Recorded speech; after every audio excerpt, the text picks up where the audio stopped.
क्या आपने कभी सोचा है कि महासागरों की गहराइयों में ऐसा कौन सा जीव है जिसे देवता भी नहीं हरा पाए? एक ऐसा समुद्री राक्षस जो इतना ताकतवर था कि ब्रह्मांड के संतुलन को ही बिगाड़ सकता था।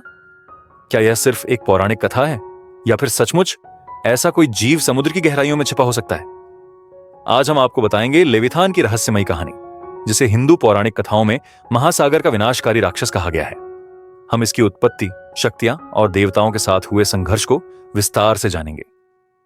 वीडियो को अंत तक जरूर देखें, क्योंकि हम आपको इस रहस्यमयी समुद्री दानव के पीछे छिपे हर पौराणिक और वैज्ञानिक रहस्य से अवगत कराएंगे। और हां, अगर आपको हमारी यह जानकारी पसंद आए तो वीडियो को लाइक करें, हमारे चैनल को सब्सक्राइब करें और कमेंट में बताएं कि आपको इस तरह की पौराणिक कथाएं कैसी लगती हैं। लेविथान का नाम सुनते ही दिमाग में एक विशाल और खतरनाक समुद्री जीव की छवि उभरती है। इस रहस्यमयी प्राणी का उल्लेख विभिन्न पौराणिक कथाओं में मिलता है।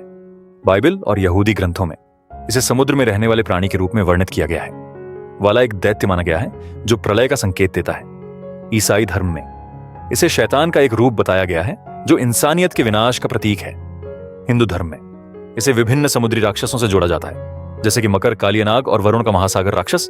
लेकिन असली सवाल यह है, क्या यह कोई कल्पना थी या फिर सचमुच कोई ऐसा जीव महासागरों की गहराइयों में मौजूद था? इस सवाल का जवाब हमें हिंदू पौराणिक कथाओं में मिलता है। समुद्र मंथन और मकर, जब देवताओं और असुरों ने अमृत पाने के लिए समुद्र मंथन किया तो समुद्र से कई रहस्यमयी और भयानक चीजें निकलीं। इन्हीं में से एक था मकर, जिसे कई ग्रंथों में एक विशाल समुद्री राक्षस के रूप में दर्शाया गया है। मकर को कुछ ग्रंथों में भगवान वरुण का वाहन कहा गया है, लेकिन कुछ जगहों पर इसे महासागर का सबसे भयानक जीव भी माना गया है। कालियानाग और कृष्ण का युद्ध, श्री कृष्ण के बचपन में कालियानाग का जिक्र मिलता है, जो यमुना नदी में रहता था और उसका जहर पानी को जहरीला बना चुका था। यह नाग इतना विशाल और ताकतवर था कि जब वह पानी से निकलता था तो आकाश तक उसकी छाया फैल जाती थी।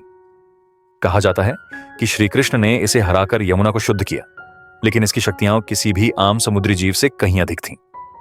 कुछ विद्वानों का मानना है कि यह लेविथान जैसा ही कोई महासागरीय दैत्य था। लेविथान को किस रूप में देखा जाता था?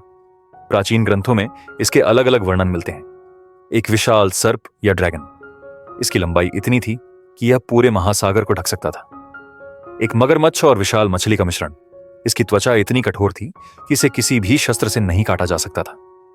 आग और जहर उगलने वाला प्राणी, जब यह समुद्र से बाहर निकलता तो तूफान और भूकंप आ जाते थे। क्या यह किसी अज्ञात समुद्री जीव का वर्णन है या फिर सिर्फ एक पौराणिक कल्पना? अगर आपको लगता है कि ऐसा कोई जीव सच में हो सकता है तो हमें कमेंट में बताएं। वरुण देव बनाम लेविथान वरुण देव को समुद्र का स्वामी माना जाता था, लेकिन क्या आपको पता है कि कई कथाओं में वरुण देव को समुद्र के एक दैत्य से संघर्ष करते हुए दिखाया गया है?